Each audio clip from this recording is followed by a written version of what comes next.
అసలు మన క్యారెక్టర్ కి డెఫినేషనే లేదు. ఎప్పుడు ఎలా ఉంటానో నాకే తెలీదు. నేను క్లైమేట్ లాంటోడిని. అప్పుడప్పుడు చల్లగా ఉంటా, అప్పుడప్పుడు వెచ్చగా ఉంటా, అప్పుడప్పుడు వణికిస్తా.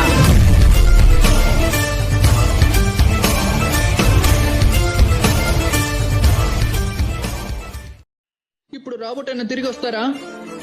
వాడు వస్తాడో రాడో నాకు తెలీదు, కానీ వాళ్ళు ముగ్గురు ఒకటైతే ఒకటైతే